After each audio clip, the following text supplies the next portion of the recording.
Drama की starting हमारी female lead लिन से होती है, जिसके सामने उसका फियांसे जैक्सन और जैक्सन की मॉम बैठे हुए थी। जैक्सन लिन से कहता है, तुम एक अनाथ हो, मैं तुमसे इसके बावजूद भी मैरिज कर रहा हूँ, तुम्हें वैसा ही करना होगा जैसा हम कहते हैं। जिस पर लिन गुस्से में बोलती है, बकवास बंद करो, तुम अच्छे से जानते हो कि मैं अनाथ हूँ, इसके बावजूद भी मैं घर के लिए पैसे दे रही हूँ। 6 लाख मैंने सेव किए और 4 लाख तुमने, और उनमें से भी मैंने 2 लाख का कर्ज लिया है, और तुम चाहते हो कि बाकी के पैसे भी मैं ही दूं और घर भी सिर्फ तुम्हारे नाम पर हो। अगर ऐसा है तो मेरा उस घर से कोई लेना देना नहीं है, तुम लोग ही देख लो, और मैं अभी तुमसे ब्रेकअप करती हूँ। और वह अपने हैंडबैग में से कुछ सिक्के निकालकर जैक्सन के फेस पर फेंक कर मारती है, और सीन यहीं पर कट हो जाता है। अब हमें इस ड्रामा के एक और कैरेक्टर से मिलवाया जाता है, जिसका नाम यॉन होता है, और वह काफ़ी ज़्यादा गुस्से में लग रही थी।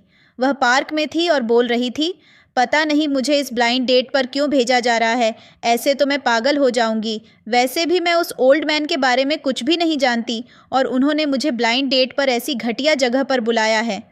इसके बाद हमें हमारा मेल लीड सुयान दिखाया जाता है। उसका मैनेजर बेंजीन ज़ोर से शॉक होकर चिल्लाता है और कहता है, क्या तुम सच में ब्लाइंड डेट पर जा रहे हो? मुझे यकीन नहीं हो रहा। लेकिन तुम कैसे जा सकते हो? तुम आज से पहले तो कभी किसी ब्लाइंड डेट पर नहीं गए। ग्रैंडफादर ने तुम्हें इसके लिए कैसे मनाया? मुझे यकीन नहीं हो रहा कि तुम सच में ब्लाइंड डेट पर जा रहे हो। वैसे तुम भूल गए हो कि तुम एक सीईओ हो, और इसके बावजूद भी तुम ब्लाइंड डेट पर जाओगे? तो मैं कहता हूँ कि तुम्हें ब्लाइंड डेट पर जाने की ज़रूरत नहीं है। तुमने 3 साल में बहुत कुछ कमाया है। ऐसे ही तुम्हारे पास बहुत सारी लड़कियाँ आ जाएंगी, इसके बावजूद भी तुम ब्लाइंड डेट पर जाओगे? और बेंजीन सारी बातें उसके चारों तरफ घूमते हुए बोल रहा था। सुयान जब उसको गुस्से से देखता है तो बेंजीन उसकी तरफ इशारा करता है कि अब वह कुछ भी नहीं बोलेगा। सुयान मन में सोचता है, मेरा काम सिर्फ ब्लाइंड डेट पर जाना है, आगे बात बढ़े या न बढ़े इससे मेरा कोई लेना देना नहीं है। और वह बिना कुछ बोले वहाँ से चला जाता है। अब हम एक बार फिर से यॉन जो को देखते हैं, जो कि अचानक से ग्रैंडफादर की छड़ी से टकरा जाती है। हालांकि गलती उसी की थी, इसके बावजूद भी यॉन जो ग्रैंडफादर पर चिल्लाते हुए कहती है, बूढ़े इंसान, क्या तुम अंधे हो चुके हो? तुम्हें दिखाई नहीं देता? तुम इस तरह से रास्ते में अपनी छड़ी कैसे रख सकते हो? अगर मैं उसकी वजह से गिर जाती तो तुम्हारी पुश्तें बिक जाती मेरा खर्चा उठाने में। तभी वहाँ पर भागते हुए हमारी फीमेल लीड लिन आती है और जल्दी से ग्रैंडफादर से कहती है, ग्रैंडफादर, क्या आप ठीक हैं? उनका नाम सुनकर यॉन जो कहती है, तो आप ही हैं। आज मेरी आपके पोते के साथ ब्लाइंड डेट है और मुझे ब्लाइंड डेट के लिए इस घटिया जगह पर बुलाया गया है। यह सुनकर लिन कहती है, थोड़ा तमीज़ से, क्या तुम पागल हो? क्या तुम्हें बड़ों से रेस्पेक्ट के साथ बात नहीं करनी चाहिए? जिस पर वह सामने से कहती है, रेस्पेक्ट से बात उससे की जाती है जो रेस्पेक्ट करता है। और तभी वहाँ पर सुयान आ जाता है और वह खुद को इंट्रोड्यूस करता है, जिस पर लिन उसकी तरफ अपना हाथ बढ़ाकर कहती है, हाय मैं लिन हूँ। जिस पर वह कहता है, तो तुम मेरी ब्लाइंड डेट हो? मैं तुम्हें पहले ही बता देता हूँ कि मेरे पास न कोई जॉब है, न कोई घर है, न ही कोई कार, और न ही इतनी सेविंग्स हैं। जिस पर वह सामने से कहती है, माफ़ करना, पर आपको कोई मिसअंडरस्टैंडिंग हुई है। तभी यॉन जो बोलती है, मैं तुम्हारी ब्लाइंड डेट हूँ, पर तुम्हारे पास न घर है, न नौकरी है, न पैसा है, तो तुम्हारी हिम्मत कैसे हुई मेरे साथ ब्लाइंड डेट पर आने की? तुमने मेरा टाइम वेस्ट क्यों किया? और अगर तुम्हें मुझसे मैरिज करनी है तो पहले तुम्हें मुझे एक विला गिफ्ट करना होगा, वह भी सिटी सेंटर में। साथ ही 1.8 मिलियन भी देने होंगे, वरना मैरिज के ख्वाब भूल जाओ।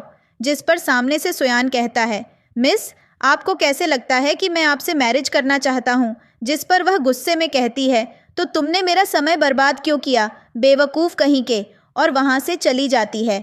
इसके बाद लिन ग्रैंडफादर की छड़ी उठाकर उन्हें देती है, जिस पर ग्रैंडफादर कहते हैं, चलो मैं तुम दोनों को इंट्रोड्यूस करवाता हूँ। और वह लिन से कहते हैं, मेरा ग्रैंडसन सुयान है। और फिर सुयान से बोलते हैं, यह लिन है, यह बच्ची बहुत ही ज़्यादा अच्छी और प्यारी है, मैं इसे काफ़ी दिनों से जानता हूँ। जिस पर सामने से सुयान बोलता है, आपको इतना जल्दी किसी पर ट्रस्ट नहीं करना चाहिए, सब लड़कियाँ एक जैसी ही होती हैं। जिस पर ग्रैंडफादर कहते हैं, ये सब छोड़ो, जाने दो, भूल जाओ, ये बच्ची बहुत प्यारी है। और वह लिन से बोलते हैं, आज मैं तुम्हारे बॉयफ्रेंड से मिलने वाला था, तो कब मिलवा रही हो? जिस पर वह कहती है, ग्रैंडफादर, आप उससे नहीं मिल सकते। ग्रैंडफादर पूछते हैं, लेकिन ऐसा क्यों? वह कहती है, वह भी वैसा ही था जैसे योन जो थी, उसको भी बस गिफ्ट और पैसे ही चाहिए थे, इसलिए मेरा ब्रेकअप हो गया। जिस पर ग्रैंडफादर कहते हैं, अफसोस, चलो खैर छोड़ो, ये बताओ मेरा ग्रैंडसन कैसा है। जिस पर वह ग्रैंडफादर की तरफ देखती है। ग्रैंडफादर कहते हैं, तुम दोनों ही सिंगल हो तो क्यों ना तुम दोनों मैरिज कर लो। और वह दोनों का हाथ पकड़कर एक दूसरे के हाथ पर रख देते हैं और कहते हैं, तुम दोनों एक साथ बहुत प्यारे लगोगे। दोनों जल्दी से अपना हाथ हटा लेते हैं। लिन बोलती है, ग्रैंडफादर आप क्या बोल रहे हैं। ग्रैंडफादर कहते हैं, परेशान होने की ज़रूरत नहीं है, तुम बस यह तय करो कि तुम्हें गिफ्ट में कितने पैसे चाहिए। 1.8 मिलियन, टेंशन मत लो। मैं तुम्हें एक सीक्रेट बताता हूँ, ग्रैंडफादर जितना अफोर्ड कर सकते हैं तो बेझिझक बोलो। तभी सुयान कहता है, ग्रैंडफादर आप क्या कह रहे हैं, यह इम्पॉसिबल है। जिसके बाद लिन बोलती है, ग्रैंडफादर मुझे कुछ काम है, मैं चलती हूँ, मैं आपसे कुछ दिनों बाद मिलूँगी। और वह वहाँ से चली जाती है। ग्रैंडफादर सुयान से कहते हैं, तुम मुझे बोलने क्यों नहीं देते। जिस पर सुयान कहता है, सभी लड़कियाँ एक जैसी होती हैं, आप समझते क्यों नहीं। जिस पर वह कहते हैं, ऐसा नहीं है, वह बहुत अच्छी है। वह कहता है, बिल्कुल नहीं, मैंने देखा है, वह भी वैसी ही है। ग्रैंडफादर अचानक से ऐसे एक्टिंग करते हैं जैसे उन्हें हार्ट अटैक आ गया हो। इसके बाद वह कहते हैं, मैं चाहता हूँ कि तुम उससे मैरिज कर लो। पता भी है वह लड़की कितनी ज़्यादा अच्छी है, उसने नर्सिंग होम में मेरा कितना ध्यान रखा था। अगर वह नहीं होती तो पता नहीं मेरा क्या होता। वह और लड़कियों से अलग है। वैसे भी तुम समझते नहीं हो कि मैं कितना ज़्यादा परेशान हूँ। मेरा सिर पेन कर रहा है, मेरी कमर में पेन है, और अगर तुमने उससे मैरिज नहीं की तो मैं जल्दी मर जाऊँगा। यह सुनकर परेशान होकर सुयान कहता है, ठीक है, अगर आप चाहते हैं कि मैं उससे मैरिज करूं तो मैं कर लूँगा, पर मेरी एक शर्त है, मैं उसे अपनी पहचान के बारे में नहीं बताऊंगा। मैं उसे बताऊंगा कि मैं बहुत पुअर हूं, और इसके बावजूद भी अगर वह मुझसे मैरिज करती है तो अच्छा होगा। वैसे मुझे लगता नहीं कि वह मुझसे मैरिज करेगी। इसके बाद हम लिन को देखते हैं जो कॉल पर जैक्सन से बातें कर रही थी और कहती है, जल्दी मेरे पैसे वापस कर दो वरना मैं तुम्हें कोर्ट में घसीटूंगी। पीछे से यह सारी बातें सुयान सुनता है तो मन में सोचता है, ग्रैंडफादर के सामने तो बहुत अच्छी होने का नाटक कर रही थी, और अब देखो जैसे ही यहाँ से दूर आई इसका असली रंग सामने आ गया। और वह पीछे से उसे आवाज़ देता है और कहता है, ग्रैंडफादर चाहते हैं कि मैं तुमसे मैरिज करूं, इसलिए पहले मैं तुम्हें खुद से इंट्रोड्यूस करवा देता हूं। मेरा नाम सुयान है। मेरे पास कोई जॉब नहीं है, न कार है और न ही घर है। जिस पर लिन कहती है, मेरा नाम लिन है, मेरे पेरेंट्स नहीं हैं और फिलहाल मैं यूं ही कंपनी में इंटर्नशिप कर रही हूं। इसके बाद वह कहता है, तुम अच्छे से जानती हो कि मेरे पास कुछ भी नहीं है। मेरी साफ शर्त है कि मैं पुअर हूँ, न कार है, न घर है, न पैसा है। इसके बावजूद भी अगर तुम मुझसे मैरिज कर सकती हो तो ठीक है। जिस पर वह कहती है, ओके, मेरी भी कुछ शर्तें हैं। मुझे मैरिज के गिफ्ट में करीब 3 लाख चाहिए होंगे और वह तुम खुद से ही अरेंज करोगे, ग्रैंडफादर से नहीं लोगे। अगर तुम राजी हो तो हम दोनों जाकर मैरिज सर्टिफिकेट ले सकते हैं। इसके बाद हमें 3 दिन पहले का फ्लैशबैक दिखाया जाता है। जब लिन अपने घर पर आती है तो उसके अंकल वहीं मौजूद थे। वह उनसे कहती है, अंकल आप मेरे घर में क्या कर रहे हैं। जिस पर अंकल कहते हैं, तुम्हारा घर? कौन सा तुम्हारा घर? तुम्हारी ग्रैंड मदर को खुश हुए 4 साल हो चुके हैं और तुम आराम से रह रही हो इस घर में। अब मैं इस घर को बेचूंगा। वैसे भी तुमने कहा था कि तुम्हें मैरिज का गिफ्ट मिलेगा और तुम पैसे दोगी, पर अब बहुत हो चुका, मैं इस घर को बेचने वाला हूँ। जिस पर वह कहती है, अंकल एक काम कीजिए, आप ये घर मुझे ही बेच दीजिए। जिस पर उसके अंकल खुश हो जाते हैं और कहते हैं, ठीक है, जल्दी से मुझे 6 लाख दे दो। जिस पर वह कहती है, आप मुझे कुछ दिनों का समय दीजिए, मैं आपको पूरे पैसे दे दूंगी। ये सुनकर अंकल चिढ़ जाते हैं और कहते हैं, बिल्कुल नहीं, तुम अभी यहाँ पैसे रखो तो ये घर तुम्हारा हो जाएगा, वरना इस घर से निकल जाओ, और जब तक पैसे लेकर नहीं आओगी तो इस घर में घुसने नहीं दूंगा। सीन वापस प्रेजेंट में आता है। लिन सोयान के सामने खड़ी हुई थी, जहाँ वह सोयान से कहती है, क्या हुआ? मुझे लगता है तुम्हें ये पैसे बहुत ज़्यादा लग रहे हैं, तो फिर एक काम करो, तुम सिर्फ 2 लाख दे देना। और लिन मन में सोचती है, 4 लाख तो जैक्सन वापस करेगा, टोटल मिलाकर 6 लाख हो जाएंगे, तो मैं ग्रैंड मदर का घर वापस ले लूँगी। जिस पर सुयान कहता है, वैसे तुम दहेज में क्या दोगी? सामने से वह जवाब देती है, मेरे पास एक घर है, मैं वो तुम्हारे नाम पर कर दूंगी। और वैसे भी वह घर हॉस्पिटल के बहुत पास है, इससे ग्रैंडफादर के लिए भी आसानी होगी और तुम आराम से उनकी देखभाल कर सकोगे। जिस पर सोयान कहता है, तो फिर ठीक है, चलो हम मैरिज का सर्टिफिकेट ले लेते हैं। इसके बाद हम देखते हैं कि दोनों मैरिज सर्टिफिकेट लेने पहुंच जाते हैं और फाइनली उन्हें मैरिज सर्टिफिकेट भी मिल जाता है। जब वे लोग बाहर निकल रहे थे, अचानक से सोयान रुक जाता है। उसके पीछे पीछे लिन भी थी और अचानक उससे टकरा जाती है। वह गिरने वाली थी, पर सोयान उसे पकड़ लेता है। इसके बाद सोयान उसको बोलता है, हमको कुछ चीज़ें क्लियर कर लेनी चाहिए। वह कहती है, मतलब? जिस पर वह एक कॉन्ट्रैक्ट दिखाते हुए कहता है, मैंने यह कॉन्ट्रैक्ट बनवाया है, हमारी शादी सिर्फ 1 साल ही रहेगी, उसके बाद हम दोनों अलग हो जाएंगे। तुम चाहो तो दोबारा शादी कर सकती हो। जिस पर वह कहती है, क्या यह बात ग्रैंडफादर को पता है? वह कहता है, अभी तो नहीं, पर उनको बताने की अभी ज़रूरत नहीं है। अगर तुम इससे सहमत हो तो सिग्नेचर कर दो। जिसके बाद वह साइन कर देती है। तभी सोयान की नज़र पीछे से आते हुए बेंजीन और उसके गार्ड्स पर पड़ती है, जिन्हें देखकर वह घबरा जाता है और उनको वहाँ से जाने का इशारा करता है। पर बेंजीन को लगता है कि वह उन्हें बुला रहा है। जिसके बाद वह और स्पीड के साथ उसकी तरफ भागकर आने लगता है। यह देखकर सोयान की हालत और भी ज़्यादा खराब होने लगती है और वह उसे और तेज़ी से जाने का इशारा करता है। पर बेचारे को लगता है कि वह और स्पीड में बुला रहा है, तो वह भागना शुरू कर देता है। जिसके बाद सोयान लिन को कहता है, एक काम करो, जाकर ग्रैंडफादर को ढूंढो और रेस्टो में जाकर खाना ऑर्डर करो, मैं आता हूँ। जिस पर वह कहती है, बिल्कुल नहीं, पता नहीं वहाँ कितना महंगा खाना मिलेगा। मैं काम करती हूँ, जाकर सब्जियाँ खरीदती हूँ और घर जाकर अच्छे से खाना बनाती हूँ। ग्रैंडफादर को भी भूख लगी होगी। जिस पर वह कहता है, ठीक है, पहले तुम जाओ, मुझे कुछ काम है, काम निपटाकर मैं जल्दी ही आता हूँ। वह वहाँ से चली जाती है। बेंजीन आता है। सोयान उस पर गुस्सा करता है, तो वह कहता है, आप गुस्सा क्यों कर रहे हैं? आप ही तो मुझको बुला रहे थे। जिस पर वह कहता है, मैं बुला नहीं रहा था, तुम्हें जाने का इशारा कर रहा था। बेंजीन कहता है, पर आपने बुलाने का इशारा किया था। सोयान बोलता है, बेवकूफ़, वह जाने का इशारा था। अब बेंजीन जाते हुए लिन को देखता है और कहता है, तो यही वह लड़की है? सोयान बोलता है, जहाँ भी यह लड़की दिखे, इससे सतर्क रहना। मैं नहीं चाहता कि इसके सामने मेरी पहचान रिवील हो, और अगली बार से इस तरह की बेवकूफ़ी मत करना। और वह उसे कॉन्ट्रैक्ट पकड़ाकर वहाँ से चला जाता है। इसके बाद हम सोयान को उसकी कंपनी में देखते हैं, जहाँ पर उससे मिलने दूसरी कंपनी का सीईओ आया था और वह उनके साथ कोई स्काई सिटी प्रोजेक्ट करने वाला था। प्रोजेक्ट की सिलसिले में बात करते करते सोयान उनसे पूछता है, क्या आपकी कंपनी में कोई लिन नाम की इंटर्न काम करती है? और इसी के साथ यह सीन यहीं पर कट हो जाता है। इसके बाद बेंजीन खड़ा होकर बार बार वही इशारा करके देखता है और कहता है, यह इशारा बुलाने का है, ना कि जाने का। और वह बाहर यही प्रैक्टिस करता रहता है और यह सीन यहीं पर कट हो जाता है। अब हम घर पर लिन और ग्रैंडफादर को देखते हैं, जहाँ पर लिन ने खाना बनाया था और वह ग्रैंडफादर को खाने के लिए बुलाती है।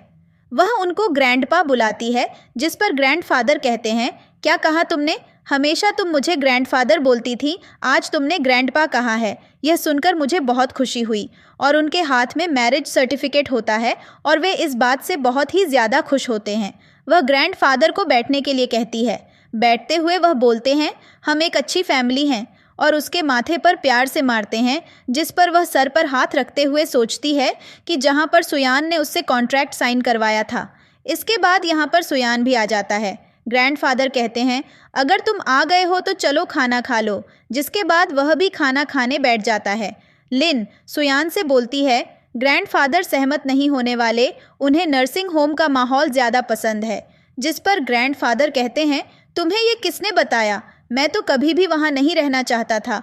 वैसे भी इसमें सही कहा, मैं सहमत हूँ, मैं यहीं पर रहूँगा और तुम दोनों को देखूँगा। इसलिए जल्द ही तुम दोनों मुझे एक पोता दे दो। और वो लिन के हाथ पर अपना हाथ रखने वाले थे, पर लिन अपना हाथ हटा लेती है। ग्रैंडफादर उसकी तरफ देखते हैं और वह मुस्कुराकर कहती है, आप खाना शुरू कीजिए ना। और फिर वे सभी खाना खाते हैं। इसके बाद लिन बर्तन धोने के लिए चली जाती है। ग्रैंडफादर सोयान से कहते हैं, जाओ, जाकर तुम भी थोड़ा सा काम में हाथ बटाओ और जल्दी से घर के सारे काम करना सीख लो। जिस पर सोयान कहता है, मुझे और भी काम है। पर ग्रैंडफादर कहते हैं, चुप रहो, तुम जाओगे या मैं तुम्हें छड़ी से मारूंगा। और अपनी छड़ी दिखाते हैं। इसके बाद वह बर्तन धोने के लिए चला जाता है। किचन में आकर सुयान कहता है, लव, मैं यह कर देता हूँ। लिन कहती है, नहीं तुम मत करो, और उसके हाथ से स्टिक लेने लगती है। इस खींचातानी में सारी स्टिक नीचे गिर जाती है। दोनों उन्हें उठाने के लिए झुकते हैं तो उनका सिर एक दूसरे से टकरा जाता है। फिर फाइनली वे स्टिक उठा लेते हैं और फिर से एक दूसरे से कहते हैं, तुम खिलाओ, मैं कर देता हूँ। और इन्हीं सब में सुयान को चोट लग जाती है। लीन कहती है, मैंने पहले ही कहा था कि तुम ये मत करो, पर तुमने मेरी बात सुनी ही नहीं, और वह उसकी चोट पर फूंक मारने लगती है। सुयान पहले तो ध्यान से उसकी ओर देखता है, लेकिन फिर अचानक से अपना हाथ दूर करता है और कहता है, तुम यहाँ से जाओ, मैं ये कर लूँगा, और खुद ही बर्तन धोने लगता है। इस पर लिन कहती है, ठीक है, अपना ख्याल रखना और ध्यान से करना, और वहाँ से चली जाती है। बेचारे सुयान को बहुत पेन हो रहा था, इसके बावजूद वह काम करता है। फाइनली वह सारे बर्तन धोकर बाहर आ जाता है। वह भी अपना हाथ देखते हुए आ रहा था। वह देखता है ग्रैंडफादर सो रहे हैं और लिन पंखे से उनकी हवा कर रही है। तभी उसका फ़ोन रिंग होता है, जिस पर लिन जल्दी से भागकर आती है और उसे पकड़कर एक रूम में ले जाती है। ग्रैंडफादर भी चुपचाप यह देखते हैं और वह भी पीछे पीछे जाते हैं, पर तब तक गेट बंद हो चुका था। वह कान लगाकर उनकी बातें सुनते हैं। अंदर से आवाज़ आती है। सुयान बोलता है, अब यह मत कहना कि तुम मेरे साथ सोना चाहती हो। ये सुनकर तो ग्रैंडफादर खुश हो जाते हैं और गेट से दूर हट जाते हैं। सुयान कहता है, ये मत भूलो कि हमने कॉन्ट्रैक्ट मैरिज की है, इसलिए मेरे बारे में ज़्यादा मत सोचो। जिस पर वह कहती है, मैं तुम्हारे बारे में नहीं सोच रही, मैं तो सिर्फ ये बोल रही हूँ कि थोड़ा आराम से बात करो। इस तरह से ज़ोर से बोलोगे तो ग्रैंडफादर की नींद टूट जाएगी। जिस पर वह कहता है, वाकई में? लिन हाँ बोलती है। सुयान कहता है, तो फिर मुझे यकीन नहीं हो रहा कि तुम्हारा हाथ अभी भी मेरी चेस्ट पर है, तुम अपना हाथ हटा लो। जिस पर लिन अपने मन में सोचती है, वाकई में यह कितना ज़्यादा कमाल है, और वह ध्यान से उसकी चेस्ट की तरफ देख रही थी और उसे धीरे से दबाती है। जिस पर सुयान बोलता है, तुम यह क्या कर रही हो? तो वह जल्दी से अपना हाथ पीछे कर लेती है। वह वहाँ से जाने लगता है, पर लिन उसे रोकती है और कहती है, मैं तुमसे कुछ कहना चाहती हूँ। वह बोलता है, कहो, क्या कहना है? वह कहती है, क्या तुम मुझे पहले पैसे दे सकते हो, क्योंकि मुझे पैसे चाहिए। जिस पर सुयान अपने मन में सोचता है, तुम चेहरे से तो बहुत सीधी दिखती हो, पर वाकई में बहुत चालाक हो। लिन भी अपने मन में सोच रही थी, अंकल ने मुझे बोला है कि अगर मैं आधे पैसे उन्हें अभी दे दूंगी तो वह मुझे हाउस कीज दे देंगे। तभी सुयान उसे 3 लाख भेज देता है और कहता है, मैंने तुम्हें 3 लाख भेज दिए हैं। पैसे देखकर वह काफ़ी ज़्यादा खुश हो जाती है और कहती है, थैंक यू सो मच, तुम बहुत ही अच्छे हो। इसके बाद वह जाने लगता है। वह उसे छूकर रोकती है तो वह गुस्से में उसकी तरफ देखता है। वह जल्दी से अपने हाथ हटा लेती है और कहती है, क्योंकि हमें एक ही रूम में सोना है तो अब हमें कुछ चीज़ों को एडजस्ट करना होगा। इसके बाद हम देखते हैं, वह बेड के बीच में एक धागे से काफ़ी सारी बेल्स को लटका देती है और बोलती है, उस तरफ तुम सो जाओ और इस तरफ मैं। गलती से भी इस तरफ मत आना, वरना बेल्स बज जाएंगी। जिस पर सुयान बोलता है, यह बात मुझे मत बोलो, तुम खुद पर ध्यान दो, तुम इस तरफ मत आना। अब दोनों रात को सो जाते हैं। ग्रैंडफादर चुपचाप गेट खोलकर अंदर देखते हैं तो सुयान उन्हें देख लेता है, इसीलिए वह दूसरी तरफ घूमकर सो जाता है। जिसके बाद ग्रैंडफादर गुस्से में बाहर आते हैं और कहते हैं, ये किसी काम का नहीं है, मुझे नहीं लगता ये अपनी लाइफ में कुछ भी कर पाएगा, ये सही में बहुत ही निकम्मा है। अगली सुबह लिन को ऑफिस के लिए देर हो रही थी, इसलिए वह बिना खाए ही जल्दी जल्दी ऑफिस के लिए निकल जाती है। ग्रैंडफादर कहते हैं, ध्यान से जाना। इसके बाद सुयान भी कंपनी के लिए निकल रहा था। ग्रैंडफादर उसे रोककर कहते हैं, तुम कितने बड़े बेवकूफ़ हो, मुझे पता चल गया। तुम्हारी शादी की फर्स्ट नाइट थी और तुमने कुछ भी नहीं किया। तुम किसी काम के नहीं हो, कम से कम तुम्हारी वाइफ है, उसका फ़ायदा तो तुम्हें उठाना चाहिए। अगर तुम ऐसे ही करोगे तो मुझे परपोता कब मिलेगा? पर सुयान उनकी सारी बातों को नज़रअंदाज करते हुए वहाँ से चला जाता है, जिस पर ग्रैंडफादर को काफ़ी ज़्यादा गुस्सा आता है। इसके बाद हम लिन को देखते हैं, जो कि कंपनी में आती है। वहाँ पर वह देखती है सभी लड़कियाँ बहुत ही अच्छे से मेकअप कर रही हैं और रेडी हो रही हैं। वह पूछती है, तुम सब ये क्या कर रही हो? उनमें से एक लड़की, जो कि उसकी दोस्त होती है और जिसका नाम के होता है, वह बताती है, दरअसल आज हमारी कंपनी में दांव ग्रुप के CEO आ रहे हैं और हमने सुना है कि वह बहुत ही ज़्यादा हैंडसम और सिंगल हैं और अभी अभी बहुत ही ज़्यादा यंग भी हैं और उनकी शादी भी नहीं हुई है, इसलिए सभी लड़कियां अच्छे से तैयार हो रही हैं। लिन बोलती है, वह किस लिए आ रहे हैं? के बताती है, हमारी कंपनी जो स्काई प्रोजेक्ट कर रही है वह इस सिलसिले में ही आ रहे हैं, और अगर आज यह प्रोजेक्ट साइन हो गया तो हम रोज़ ही उनको देख पाएंगे। ये कितना अच्छा होगा ना। क्या पता मैं उनको पसंद आ जाऊं और फिर मैं उनसे शादी करके बहुत अमीर बन जाऊं। इसलिए सभी लड़कियां तैयार हो रही हैं ताकि उनको इम्प्रेस कर सकें। जिस पर लिन बोलती है, सबको भाड़ में जाने दो और तुम थोड़े कम सपने देखो। जब वह इतने ज़्यादा रिच और हैंडसम हैं तो पहले से ही उनके पास बहुत सारी लड़कियां होंगी। तुम उस लाइन में लगने जा रही हो जिसमें पहले से ही लाखों की भीड़ है और कोई चांस नहीं है कि उसमें तुम्हारा नंबर आएगा। इसलिए सिर्फ अपने काम पर ध्यान दो। जिस पर के बोलती है, ऐसा मत बोलो। लिन कहती है, मैं हमेशा सच ही बोलती हूँ और यह भी सच है, इसलिए तुम काम पर ध्यान दो। अगर तुम काम में बेहतर रहोगी तो शायद लोग तुम पर ध्यान भी दें। तभी यहाँ पर मैनेजर आता है और कहता है, तुम सब यहाँ पर क्या कर रही हो? तुम्हें नीचे जाकर सर का वेलकम करना चाहिए, और अगर आज किसी भी लड़की ने कोई भी गलती की तो मैं उनकी 3 दिन की सैलरी कट कर दूंगा। इसके बाद सभी लड़कियाँ वहाँ से जाने लगती हैं। मैनेजर की नज़र लिन पर पड़ती है और वह मन में सोचता है, आज ये बहुत ही ज़्यादा हॉट लग रही है, क्यों ना इसे वेलकम के लिए आगे खड़ा किया जाए, और वह उसे रोकता है। अब हम देखते हैं सभी लड़कियां उनके वेलकम के लिए खड़ी थीं और सबसे आगे लिन ही खड़ी हुई थी।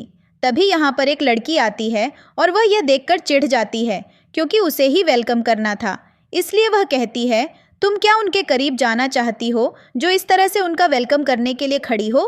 तुम खुद को बहुत ब्यूटीफुल मत समझो, असल में तुम बहुत गरीब हो, तो अपनी औकात में रहा करो। लिन इस लड़की को इग्नोर करती है पर यह लड़की चुप होने का नाम नहीं लेती। वह कहती है, तुम बहुत ही ज़्यादा डर्टी हो, जिनका तुम वेलकम करने के लिए खड़ी हो तुम उनके जूते के बराबर भी नहीं हो। जिस पर लिन बोलती है, मुझे यहाँ पर मिस्टर लिन ने खड़ा किया है, अगर तुम्हें कोई भी प्रॉब्लम है तो जाकर उनसे बात करो, मेरा दिमाग खाने की ज़रूरत नहीं है। जिस पर यह लड़की चढ़ जाती है और कहती है, चुप करो, और वह उसके ऊपर से अप्रिन निकालकर खुद पहन लेती है। दूसरी तरफ हम कर में सुयान और बेंजीन को देखते हैं। बेंजीन सुयान से कहता है, यह कंपनी बहुत छोटी है, क्या आपको वाकई में लगता है कि हमें उनके साथ प्रोजेक्ट करना चाहिए और आपको वहां जाना चाहिए? जिसमें सुयान उसकी तरफ गुस्से से देखता है तो बेंजीन एक बार फिर से उसकी तरफ इशारा करता है ज़बान बंद रखने का, और फिर आगे की तरफ घूम जाता है।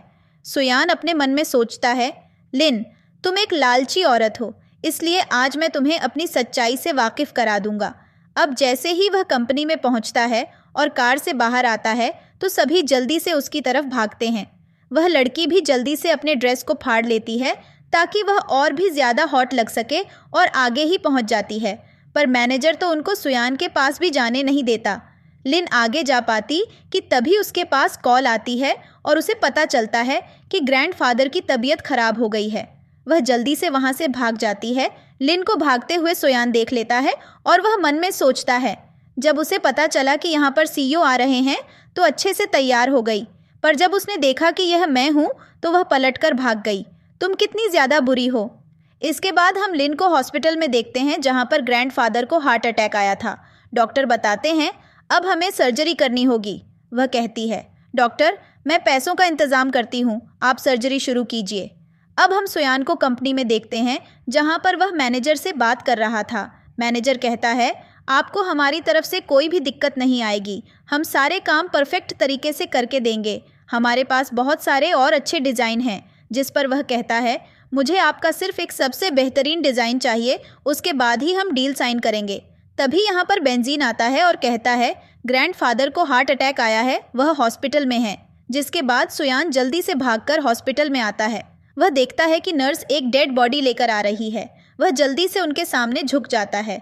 तभी पीछे से लिन भी आ जाती है और उसे देखकर रुक जाती है। वह बॉडी के पास बैठकर रोने लगती है और कहती है, ग्रैंडफादर मुझे माफ़ कर दीजिए, मैं लास्ट टाइम पर आपके पास नहीं था, आप मुझे नहीं देख सके, मैं इसके लिए बहुत ही ज़्यादा शर्मिंदा हूँ।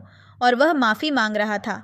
वह जैसे ही उनके चेहरे से कपड़ा हटाता है तो किसी और की डेड बॉडी देखकर डर जाता है। तभी पीछे से लिन कहती है, वह ग्रैंडफादर नहीं हैं, ग्रैंडफादर दूसरी तरफ हैं। जिसके बाद वह जल्दी से उनका चेहरा ढक देता है और उनसे माफ़ी मांगता है। साथ ही वह नर्स को भी सॉरी बोलता है। लिन कहती है, ग्रैंडफादर की सर्जरी हो चुकी है। इसके बाद हम ग्रैंडफादर को देखते हैं जिनको यह बात पता चलती है तो वह बहुत ही ज़्यादा हंसते हैं कि उनका ग्रैंडसन कितना ज़्यादा बेवकूफ़ है और सर्जरी की बातों को बहुत ही ज़्यादा खुश थे। सुयान लिन को आज के लिए थैंक्स बोलता है, जिस पर वह कहती है, कोई बात नहीं, यह मेरे भी ग्रैंडफादर हैं। वैसे मुझे अब लगता है कि मुझे यहीं पर रुकना चाहिए कुछ दिनों के लिए इनकी देखभाल करने के लिए, क्योंकि डॉक्टर ने कहा है कि उनकी सर्जरी तो अच्छी तरीके से हो गई है, लेकिन उनको अच्छे से रेस्ट करने की ज़रूरत है। साथ ही उन्हें खुश भी रहना होगा। जिस पर ग्रैंडफादर कहते हैं, मैं खुश कैसे रह सकता हूँ? मैंने अपने पोते के लिए एक अच्छी बहू चुनी, लेकिन मेरा ग्रैंडसन मुझे एक भी परपोता नहीं दे रहा। वह कितना ज़्यादा बेकार है। मैंने अपने पोते के लिए क्या कुछ नहीं किया और वह काफ़ी ज़्यादा नाराज़ हो जाते हैं और गुस्सा भी करते हैं। सुयान बोलता है, मैं एक दूसरी कंपनी में गया था प्रोजेक्ट के सिलसिले में और वह प्रोजेक्ट बहुत ही ज़्यादा इम्पॉर्टेंट था। जिस पर ग्रैंडफादर कहते हैं, क्या कोई प्रोजेक्ट एक इंसान की लाइफ से ज़्यादा कीमती हो सकता है? तुम्हें मेरी परवाह ही नहीं थी। और वह गुस्से में चिल्लाने लगते हैं, पर जल्दी ही लिन उन्हें शांत कराती है। इसके बाद ये दोनों बाहर आ जाते हैं, जहाँ पर सुयान गुस्से में लिन से कहता है, तुमने मुझे कॉल क्यों नहीं किया? वह कहती है, मुझे हॉस्पिटल से कॉल आया और मैं जल्दी जल्दी यहाँ पर आ गई। यहाँ पर बहुत कुछ हो रहा था, मैं बहुत ज़्यादा टेंशन में थी, इसलिए मैं कॉल करना भूल गई। वह कहता है, मैं भी तुम्हारी कंपनी गया था किसी काम से। जिस पर वह शौक से कहती है, मेरी कंपनी पर क्यों? वो आगे से कुछ बोल पाता है, तभी वह कहती है, तुम इंटरव्यू देने गए होंगे, टेंशन मत लो, तुम्हें जॉब मिल जाएगा। हमारी कंपनी बहुत अच्छी है, अगर इसमें नहीं मिला तो किसी और में मिल जाएगा। यह सुनकर सुयान सोच में पड़ जाता है कि क्या वाकई में इसने मुझे नहीं देखा था या सिर्फ यह एक्टिंग कर रही है। वह कहता है, तुम महीने का 3,000 कमाती हो, तो फिर तुम्हारे पास ग्रैंडफादर की सर्जरी के लिए पैसे कहाँ से आए? जिस पर लिन बोलती है, असल में तुमने जो पैसे दिए थे वह मैंने सर्जरी के लिए दे दिए। यह सुनकर वह अपने मन में सोचता है, यह इतनी लालची लड़की है तो इसने वह पैसे सर्जरी के लिए कैसे दे दिए? लगता है ये मेरे और ग्रैंडफादर के लिए वाकई में सच्चा है। शायद मैंने इसको गलत समझ लिया। इसके बाद वो लिन को बोलता है, खाना बनाने की ज़रूरत नहीं है, चलो कुछ बाहर से खा लेते हैं। वह कहती है, बिल्कुल नहीं, मैं खाना घर जाकर बनाऊंगी और फिर ग्रैंडफादर के लिए भी बनाकर लेकर आना है। तो चलो। इसके बाद ये दोनों वहाँ से निकल जाते हैं। रास्ते में इनको जैक्सन मिलता है। जब वह लिन को देखता है तो जल्दी से उसके पास भाग कर आता है और कहता है, मुझे माफ़ कर देना, चलो हम मैरिज कर लेते हैं। और रही गिफ्ट्स की बात, जो पहले तय हुआ था वही होगा, तुम मेरे नाम घर कर दोगी, ठीक है? जिस पर वह कहती है, मुझसे दूर रहो, हमारा ब्रेकअप हो चुका है। जैक्सन बोलता है, ये मत बोलो, सब एकदम ठीक है, तुम्हें बस मेरी मॉम से माफ़ी मांगनी है और सब ठीक हो जाएगा। इसके बाद हम दोनों मैरिज कर लेंगे। और रही पैसों की बात, तुम पैसे मुझे बाद में देती रहना। वह इनकार करती है तो जैक्सन उसके साथ बदतमीज़ी करता है, तो सुयान उसे पीछे धक्का देता है। जिस पर जैक्सन कहता है, तुम होते कौन हो हमारे बीच में पड़ने वाले, अपने काम से काम रखो। सुयान कहता है, मैं इसका हस्बैंड हूँ और यह मेरी वाइफ है, तो जो इसका काम है उसमें मेरा काम ज़रूर रहेगा। ये सुनकर वह शॉक होता है और कहता है, ये सब क्या है? तुमने मैरिज कर ली? तुम कितनी बड़ी धोखेबाज हो। मेरी मॉम ने सही कहा था, तुम एक नंबर की बिच हो। और जैक्सन सुयान से बोलता है, इसने मुझे पैसों की वजह से छोड़ा है, ये तुम्हें भी पैसों के लिए छोड़ देगी और उसने तुमसे मैरिज भी पैसों के लिए की है। तुमने इसको कितने पैसे दिए हैं? जिस पर सुयान बोलता है, यह मेरी वाइफ है, ये हमारा मैटर है, तुम बीच में मत पड़ो। पर जैक्सन कहता है, मैं सच बोल रहा हूँ, ये औरत पैसों की लालची है और यह एक नंबर की धोखेबाज है, इसका कैरेक्टर भी अच्छा नहीं है। सुयान बोलता है, यह मेरी वाइफ है, इसका जैसा जो कैरेक्टर है मुझे मंजूर है, तुम्हें जजमेंट करने की ज़रूरत नहीं है।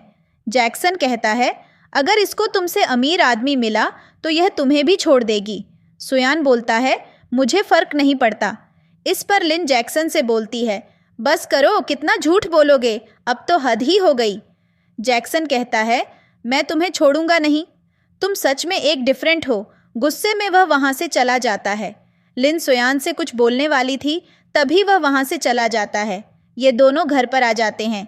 जैसे ही यह लोग घर पर आते हैं, यहाँ पर लिन के अंकल पहले से मौजूद थे। वह आते ही कहते हैं, लाओ जल्दी से मेरा पैसा मुझे दे दो। यार रूम के अंदर चला जाता है। लिन बोलती है, दरअसल मेरे पास पैसे थे पर वह कहीं पर खर्च हो गए। मुझे प्लीज़ कुछ दिनों का मौका दीजिए, मैं आपको पूरे पैसे दे दूंगी। जिस पर उसके अंकल चिढ़ जाते हैं और कहते हैं, बकवास बंद करो, पहले ही मैंने तुम्हें 3 दिन का टाइम दे चुका हूँ। मेरे पास अच्छे खासे ग्राहक हैं जो 6 लाख में से खरीद लेंगे और वह तुरंत मुझे पैसे दे देंगे। फिर भी मैंने तुम पर विश्वास करके तुम्हें 3 दिन का टाइम दिया और अब तुम और भी टाइम मांग रही हो। ऊपर से मैंने तुमसे पूरे पैसे नहीं मांगे, मैंने तुमसे आधे पैसे मांगे हैं और वह पैसे भी तुमसे नहीं दिए जा रहे। ऊपर से तुम एक आदमी को भी अपने साथ इस घर में लेकर आई हो। तभी लिन के अंकल का बेटा उठकर ज़ोर ज़ोर से चिल्लाने लगता है, तो वह उसे थप्पड़ मार देते हैं और हमें पता चलता है कि इस बच्चे को कुछ मानसिक बीमारी है। इसके बाद वह लिन पर चिल्लाने लगते हैं और कहते हैं, आप दफ़ा हो जाइए इस घर से, बस बहुत हुआ। अगर तुम्हारे पास पैसे नहीं थे तो इससे अच्छा है कि तुम खुद की बॉडी सेल कर दो। जिस पर वह कहती है, आप मेरे बारे में ऐसा कैसे बोल सकते हैं? और वह अपनी ग्रैंड मदर के फ़ोटो की तरफ इशारा करती है और कहती है, ग्रैंड मदर भी हमें देख रही हैं। जिस पर वह कहता है, मुझे फ़र्क नहीं पड़ता, मुझे पैसे चाहिए। तभी वहाँ पर सुयान आता है और उसे एक थप्पड़ मारता है। अंकल कहते हैं, तुम्हारी हिम्मत कैसे हुई मेरे ऊपर हाथ उठाने की? आखिर तुम हो कौन? जिस पर वह कहता है, मैं इसका हस्बैंड हूँ। ये सुनकर अंकल शॉक होते हैं और कहते हैं, तुमने मैरिज कर ली और तुमने बताया भी नहीं? उसके बावजूद तुम इस घर को हड़पना चाहती हो। जब तुमने मैरिज की है तो अब जाकर अपने हस्बैंड के घर में रहो। वह कहती है, हमारे पास और कोई घर नहीं है, तो कृपया आप ऐसा मत बोलिए। जिस पर अंकल कहते हैं, चुप कर बेवकूफ़ लड़की, तू कितनी बड़ी लालची है, और वैसे भी तुम्हें दहेज का पैसा तो मिला ही होगा। वह पैसा कहाँ है? जल्दी से वह पैसा मुझे दे दे, वरना मैं इस घर को बेच दूंगा। जिस पर सुयान बोलता है, बस बहुत हुआ, अपनी ज़ुबान बंद रखो। जिस पर अंकल कहते हैं, तुम चुप करो। अगर तुम्हें इतना ही चुप रहने का शौक़ है और तुम्हें क्षमताएं हैं तो तुम यह घर खरीद लो। पर सुयान कहता है, मैं बेवकूफ़ नहीं हूँ। वैसे भी लो के हिसाब से यह घर लिन कहती है, क्योंकि इस घर में तुमने कुछ भी नहीं किया है। यह उसकी ग्रैंड मदर ने बनवाया है और उसके बाद उसके डैड को मिला, और उस डैड से लिन का इस घर से कोई भी लेना देना नहीं है, और वह उसे डराकर वहाँ से भगा देता है। अंकल के वहाँ से जाने के बाद लिन जल्दी से सुयान को गले लगाकर थैंक्स बोलती है। फिर वह उससे दूर हो जाती है और कहती है, माफ़ करना, मैं जानती हूँ यह कॉन्ट्रैक्ट मैरिज है, पर मैं सिर्फ तुमको थैंक्स बोल रही थी। जिस पर वह कहता है, कोई बात नहीं। लिन बोलती है, मैं पहले खाना बना लेती हूँ, और वह खाना बनाने चली जाती है। वह बर्तन धोते हुए सिर्फ यही सोच रही थी कि उसने किस तरह से सुयान को गले लगा लिया। सुयान भी लिन और उसकी ग्रैंड मदर की फ़ोटो देखता है और वह पीछे से लिन को किचन में काम करते हुए देखता है। उसे याद आता है कि उसका बॉयफ्रेंड किस तरह की बातें उसके बारे में बोल रहा था कि वह पैसों की लालची है, वह सिर्फ पैसों के लिए ही जीती है, और अगर उसे कोई रिच लड़का मिला तो वह उसे भी छोड़ देगी। जिसके बाद वह अपने मन में सोचता है, मुझे समझ नहीं आ रहा कि तुम किस तरह की लड़की हो। कभी तो तुम बहुत ज़्यादा लालची लगती हो और कभी तुम बहुत ही ज़्यादा सीधी और अच्छी लगती हो। मैं क्या करूं? मैं किस तरह की पहचान तुम्हारे लिए अपने दिल में रखूं? लिन किचन से बाहर आती है और कहती है, मुझे माफ़ करना, मैंने तुमसे झूठ बोला। मैंने कहा कि यह घर मेरा है, जबकि मैंने अंकल से यह खरीदा भी नहीं था। दरअसल अंकल इस घर को बेचना चाहते थे 6 लाख में। मैंने उनसे कहा कि मैं खरीद लूँगी और मैं उन्हें पैसे देना चाहती थी। 4 लाख मुझसे मेरे एक्स बॉयफ्रेंड ने लिए थे और उसने अभी तक वह पैसे वापस नहीं किए। मैंने सोचा कि 4 लाख उससे लूँगी और 2 लाख का गिफ्ट तुमसे लूँगी और सारे पैसे मिलाकर अंकल को देकर यह घर खरीद लूँगी। ये सुनकर सुयान चौंक जाता है और कहता है, क्या तुमने वाकई में अपने एक्स बॉयफ्रेंड को 4 लाख देकर रखे हैं? जिस पर वह कहती है, हाँ, मैंने वह पैसे दिए हैं। मैंने कुछ सेविंग्स की थी, उन्हीं में से वह पैसे मैंने उसे दिए। मैं इस घर को खोना नहीं चाहती। ये घर मेरी ग्रैंड मदर का है, इसमें उनकी यादें हैं और मैं उनसे बहुत ही ज़्यादा प्यार करती हूँ। इसीलिए मैंने तुमसे भी मैरिज की, क्योंकि मुझे पैसों की ज़रूरत थी। जिस पर वह कहता है, अगर कोई भी तुम्हें इतने पैसे देता तो क्या तुम मुझसे मैरिज कर लेती? क्या तुम्हारे लिए पैसे ज़्यादा इम्पॉर्टेंट हैं? लिन बोलती है, ऑफ कोर्स पैसे इम्पॉर्टेंट तो हैं। सुयान कहता है, तो क्या मैरिज इम्पॉर्टेंट नहीं है? वह कहती है, मैरिज इम्पॉर्टेंट है कि तुम किससे कर रहे हो। यह सुनकर उसे काफ़ी ज़्यादा हर्ट होता है। वह कहता है, बस बहुत हुआ, मुझे आगे कोई भी एक्सप्लेनेशन नहीं चाहिए। तुम्हें जो पैसे मैंने दिए थे वह तुम पहले ही ग्रैंडफादर की सर्जरी में खर्च कर चुकी हो। मैं तुम्हें और पैसे दे दूँगा ताकि यह घर तुम्हारे नाम हो जाए। और वह वहाँ से चला जाता है। अब हम देखते हैं कि ग्रैंडफादर को डिस्चार्ज मिल चुका था और वह घर पर आ चुके थे। घर पर आकर वह काफ़ी ज़्यादा खुश थे। लिन जब रूम से बाहर जाती है तो ग्रैंडफादर सुयान पर चिल्लाते हुए कहते हैं, क्या तुमने मेरी बहू को परेशान किया है? वह इतनी ज़्यादा उदास क्यों है? वह खुश क्यों नहीं लग रही? तुम किसी काम के नहीं हो। तुम मेरी बहू को खुश नहीं रख पा रहे। अगर तुम चाहते हो कि मैं खुश रहूं तो हो सके तो उसको भी खुश रखो। इसके बाद वह रूम से बाहर आ जाते हैं। लिन कुछ काम कर रही थी। सुयान बोलता है, जाकर सो जाओ। वह सोने चली जाती है और वह वहीं पर बैठ जाता है। इसके बाद हम नाइट को देखते हैं। लिन पानी पीने के लिए आती है। वह पी रही थी कि तभी पीछे से सुयान आ जाता है। वह डर जाती है और सारा पानी सुयान के ऊपर गिर जाता है, जिस पर वह उसे साफ करने लगती है। लेकिन फिर वह उसकी बॉडी को ध्यान से देखता है और एक पल के लिए ये दोनों एक दूसरे को ही देख रहे थे। फिर वह जल्दी से उससे दूर हो जाती है और माफ़ी मांगती है और वह वहाँ से चली जाती है। उसको लग रहा होगा कि मैं उसे सिड्यूस कर रही हूँ, अब मैं क्या करूँ। इसके बाद वह सोचती है, मैं उसके सामने ही नहीं जाऊँगी। दूसरी तरफ सुयान भी यही सोच रहा था, ये मैंने क्या कर दिया। उसे लग रहा होगा कि मैं उसे सिड्यूस कर रहा था। अब मैं रूम में जाने वाला नहीं हूँ। और वह बाहर ही सोफे पर सो जाता है। अगली सुबह लिन चुपचाप रूम से बाहर निकल रही थी। वह देखती है कि सुयान ने ब्रेकफास्ट बनाया है, इसीलिए वह दबे पांव वहाँ से भागती है, पर सुयान उसे जाते हुए देख लेता है। बाहर आकर वह अपना स्कूटर स्टार्ट कर ही रही थी कि पीछे से जैक्सन आता है और उसे एक थप्पड़ मारता है और कहता है, यह लो अपने 4 लाख। तुम्हारी हिम्मत कैसे हुई कि तुमने मुझे परेशान करने के लिए एक वकील को फिक्स किया। वह कहती है, तुमने मेरे पैसे वापस नहीं दिए। जिसके बाद वह उसके साथ झगड़ा करता है और वह कहता है, तुम 2 साल तक मेरे साथ रिलेशनशिप में थी और किसी और से ही शादी कर ली। तुम कितनी गिरी हुई और घटिया हो। तुम पैसों की लालची हो। और वह उसके साथ काफ़ी ज़्यादा बदतमीज़ी करता है। वह उसे ज़मीन पर धक्का दे देता है। तभी वहाँ पर सुयान आ जाता है और वह लिन को उठाता है।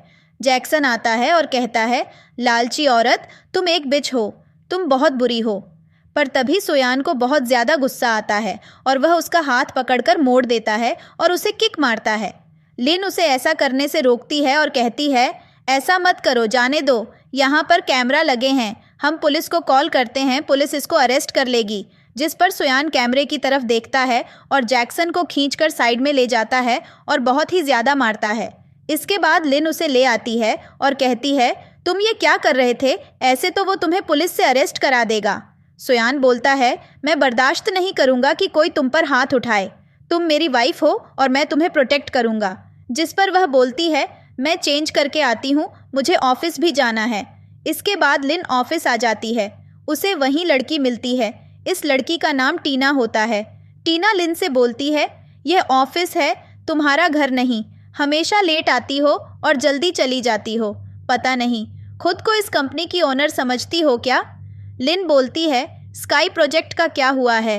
मैंने अपने डिज़ाइन भी सबमिट किए थे। जिस पर टीना बोलती है, तुम्हारा डिज़ाइन और उसका डिज़ाइन, उसे दिखाते हुए कहती है, ये रहा, ये बकवास सा डिज़ाइन। तुम्हें लगता है कोई इसे एक्सेप्ट भी करेगा? और उसे फाड़कर ज़मीन पर फेंक कर चली जाती है। लिन अपसेट होकर उन्हें उठाती है। अब टीना अपने बॉस के पास आती है और कहती है, बॉस, मेरे डिज़ाइन आपको पसंद आए? जिस पर बॉस उस पर ज़ोर से चिल्लाता है और बोलता है, ये कितना बकवास है, ये डॉव ग्रुप ने रिजेक्ट कर दिया है, तुम्हारी वजह से हमारी इतनी इंसल्ट हुई। जिस पर वह उनके पास जाती है और बोलती है, मेरे पास एक और डिज़ाइन है, मैं वो लेकर आती हूँ। और वह जाकर लिन के डिज़ाइन चुराती है। अब हम लिन को उसका काम करते हुए देखते हैं। तभी उसके पास जैक्सन की मॉम की कॉल आती है और वह लिन से बोलती है, जैक्सन की तरफ से मैं तुमसे माफ़ी मांगती हूँ, वो बहुत उदास है, उसे बहुत चोट आई है। आज रात वो तुम्हारा वेट करेगा और उसे एड्रेस देती है। कॉल कट होने के बाद लिन के पास सुयान की कॉल आती है और वह कहता है, क्या मैं तुम्हें पिक करूं? वह बोलती है, नहीं, आज मुझे ओवर टाइम करना है क्योंकि काम बहुत ज़्यादा है। इसके बाद हम नाइट में लिन को क्लब में देखते हैं। वो रूम नंबर 88 में जाती है, जहां पर जैक्सन पहले से ही मौजूद था और वो ड्रिंक कर रहा था। लिन उसे एक कार्ड देकर बोलती है, लो, तुम्हारे ट्रीटमेंट में जितना भी खर्चा आया होगा इसमें सब हो जाएगा, तो आज के बाद मुझे परेशान मत करना। वह जाने लगती है। जैक्सन उसे पकड़ लेता है और बहुत गुस्से में उसका गला दबाने लगता है। इसके बाद वह लिन को कहता है, मेरा हाथ दिख रहा है, ये सब तुम्हारी वजह से हुआ है। और वो ज़बरदस्ती उसे वाइन पिलाने लगता है, पर वह उसे धक्का देकर वहाँ से भागती है, लेकिन वह उसे पकड़ लेता है और उसके साथ ज़बरदस्ती करने लगता है। वह खुद को बचाने की बहुत कोशिश करती है, वो बेहोश हो जाती है। तभी वहाँ पर सुयान आ जाता है और उसे पीटता है। बेंजीन आकर वहाँ से उसे ले जाता है। सुयान लिन के पास जाता है, उसे उठाता है। वह होश में आती है और चिल्लाने लगती है, मुझसे दूर रहो। पर वह कहता है, ये मैं हूँ। जब वो सुयान को देखती है तो उसे गले लगाकर लेती है। वो फिर से बेहोश हो जाती है। सुयान उसे हॉस्पिटल में एडमिट कराता है। अब हम उसी लड़की को कंपनी में आते हुए देखते हैं जिसे हमने पिछले सीन में देखा था। इस लड़की का नाम यांग है। यांग को सब जब देखते हैं तो कहते हैं, ये बहुत सुंदर है, आखिर ये कौन है? एक लड़की कहती है, शायद ये CEO की वाइफ है। वह सुयान के कैबिन में आती है और आते ही उससे चिपकना शुरू कर देती है, जिस पर सुयान कहता है, मेरी मैरिज हो चुकी है तो हो सके तो मुझसे दूर रहो। जिस पर वह कहती है, क्या तुम भूल गए? बचपन में हमारी एंगेजमेंट हुई थी, तुम इस तरह से मुझे खुद से दूर नहीं कर सकते। वह कहता है, तुम्हें मेरी बात समझ नहीं आती क्या? मेरी मैरिज हो चुकी है और रही एंगेजमेंट की बात, तो वह कब की ख़त्म हो चुकी है और तुम्हारी फैमिली को बहुत सारा कंपेंसेशन भी मिला था इस चीज़ के लिए। इसके बाद भी वह उससे चिपकने की कोशिश करती है। जैसे ही वह करीब जाने वाली होती है, वह वहाँ बीच में चेयर लगा देता है। इस पर यांग को गुस्सा तो बहुत आता है, लेकिन वह कहती है, मैं ग्रैंडफादर से मिलने जा रही हूँ, और वहाँ से चली जाती है। इसके बाद हम रात को लिन को रोड की साइड पर सुयान का वेट करते हुए देखते हैं। तभी वहाँ उसकी दोस्त के आती है और कहती है, तुम यहाँ क्या कर रही हो? लिन बताती है, मैं अपने हस्बैंड का वेट कर रही हूँ। जिस पर के बोलती है, तुमने मैरिज की है पर तुमने मुझे नहीं बताया। चलो बताओ, तुम्हारा हस्बैंड कौन है और वह क्या करता है? जिस पर लिन कहती है, जो ग्रैंडफादर ताओ है ना, वह उनके ग्रैंडसन है। जिस पर के बोलती है, क्या सच में वह हॉस्पिटल वाले ग्रैंडफादर? लिन हाँ बोलती है। तभी वहाँ पर टीना भी आ जाती है और एक बार फिर से इन दोनों को इंसल्ट करने लगती है और कहती है, दो बेवकूफ़ लड़कियाँ एक साथ खड़ी होकर बातें कर रही हैं। तभी के बोलती है, ओह, मैं तभी तो सोच रही थी इसमें अचानक से कहाँ से आई है तुम जो यहाँ पर हो। यह सुनकर टीना चिढ़ जाती है और कहती है, अपनी औकात में रहो, बस बहुत हुआ। के भी बोलती है, तुम भी अपनी औकात में रहो, हमने तुमसे बात ही नहीं की, तुम फालतू में आकर यहाँ पर बकवास कर रही हो, क्या तुम्हें कोई और काम नहीं है? जिस पर टीना कहती है, चुप करो, तुम दोनों बहुत ज़्यादा गरीब हो और पता नहीं खुद को क्या समझती हो। टीना लिन से बोलती है, वैसे भी तुमने जिससे मैरिज की होगी वह तुम्हारी तरह ही गरीब होगा। तभी वहाँ पर एक बड़ी सी कार आती है और टीना उसमें बैठकर चली जाती है। यह देखकर के को बहुत ही ज़्यादा गुस्सा आता है, पर लिन उसे बोलती है, तुम्हें तुम्हारी ब्लाइंड डेट के लिए लेट हो रही होगी, इसलिए जल्दी से जाओ। जिस पर वह कहती है, तुमने सही कहा, मैं तो इसके चक्कर में भूल ही गई थी। और वह जल्दी से वहाँ से चली जाती है। तभी वहाँ पर एक और कार आती है और कार से बाहर सुयान आता है। लिन उसे देखकर चौंक जाती है और कहती है, यह कार किसकी है? सुयान कहता है, मैं इसको रिटर्न कर दूंगा। वह कहती है, तुम ऐसे कैसे पैसे बर्बाद कर सकते हो? इस तरह से कार्ड कैसे रेंट पर ले सकते हो? जिस पर वह कहता है, यह कार मेरी है। वह कहती है, बकवास करना बंद करो, मेरे साथ मजाक मत करो, मैं अच्छे से जानती हूँ, पर ऐसे पैसे बर्बाद मत करो। जिस पर सुयान कहता है, लाइफ बहुत छोटी है, हमें एंजॉय भी करना चाहिए। चलो ये सब छोड़ो, मैं तुम्हें घर पर ड्रॉप कर देता हूँ, फिर ये कार भी रिटर्न करनी है। इसके बाद ये दोनों कार में बैठकर वहाँ से निकल जाते हैं। जब ये दोनों घर पर आते हैं तो यहाँ यांग पहले से मौजूद थी। उसे देखकर सुयान तो चौंक जाता है। आते ही वह सुयान से चिपक जाती है। यह देखकर लिन को बहुत ही ज़्यादा बुरा लगता है। सुयान यांग को खुद से दूर करता है और कहता है, तमीज़ में रहो। जिस पर वह कहती है, माफ़ करना। और वह लिन की तरफ देखते हुए कहती है, मैं आपको खुद से इंट्रोड्यूस करवा देती हूँ। मेरा नाम यांग है और मैं और सुयान बचपन में एक दूसरे के साथ ही रहते थे। हम दोनों की एंगेजमेंट भी हुई थी, लेकिन फिर हमने डिसाइड किया कि थोड़ा डिस्टेंस बनाते हैं। लेकिन हमने यह भी डिसाइड किया है कि हम जल्दी मैरिज भी करेंगे। जिस पर सुयान कहता है, बकवास करना बंद करो। वह हंसने लगती है। लिन बोलती है, मेरा नाम लिन है। तभी सामने से यांग बोलती है, ज़रूर तुम्हें सुयान यहाँ पर ग्रैंडफादर की देखभाल करने के लिए रखा होगा। इस पर लिन याद करती है कि उसने 1 साल का कॉन्ट्रैक्ट किया है मैरिज का। इसीलिए वह हाँ बोल देती है। ये सुनकर सुयान को बुरा लगता है और वह वहाँ से जाने लगती है। सुयान उसे रोकने जाता है पर यांग उसे रोक लेती है और कहती है, मैं तो सिस्टर इन लॉ से सिर्फ मजाक कर रही थी। वह तो बहुत ही गुस्से वाली है। उन्हें कितना ज़्यादा बुरा लग गया मेरी बातों का। मैं तो सिर्फ मजाक कर रही थी। पर सुयान को बहुत गुस्सा आ रहा था। वह कहता है, बकवास बंद करो। तुम्हारी हिम्मत कैसे हुई इस घर के अंदर आने की, और तुम्हें यहाँ का पता किसने दिया? मुझे लगा था कि तुम्हें मैनर्स होगी, पर तुम तो एकदम ही बैड पर्सन हो। मैंने कहा ना, मेरी शादी हो चुकी है तो मुझसे दूर रहो। पर तुम तो इस घर में घुसी ही चली आ रही हो। जानते भी हो ये घर मेरी वाइफ का है। जिस पर वह बोलती है, मैं तो सिर्फ उसके साथ मजाक कर रही थी। वह इतना ज़्यादा चिढ़ जाएगी मैंने कभी नहीं सोचा था। तभी पीछे से ग्रैंडफादर आते हैं। वह जल्दी से ग्रैंडफादर के पास भागकर जाती है और उनसे झूठ बोलना शुरू कर देती है। ग्रैंडफादर, सुयान ने आपकी प्यारी सी बहू को नाराज़ कर दिया है। वह गुस्सा होकर अपने कमरे में चली गई है। यह सुनकर तो ग्रैंडफादर भड़क जाते हैं और सुयान से कहते हैं, तुम्हारी ऐसी करने की हिम्मत कैसे हुई? जिस पर सुयान यंग से बोलता है, तुम कितनी बड़ी झूठी हो, बस भी करो। पर वह कहती है, मैं कब झूठ बोल रही हूँ? तुम्हारी वजह से सिस्टर इन लॉ नाराज़ हो गई। ग्रैंडफादर कहते हैं, मैं तुम्हें कितनी बार समझाऊं? तुम उस बच्ची को नाराज़ क्यों करते हो? इतनी प्यारी और इतनी मासूम है, हमेशा ही उसके पीछे पड़े रहते हो। इस बार फिर से तुमने उसे नाराज़ कर दिया।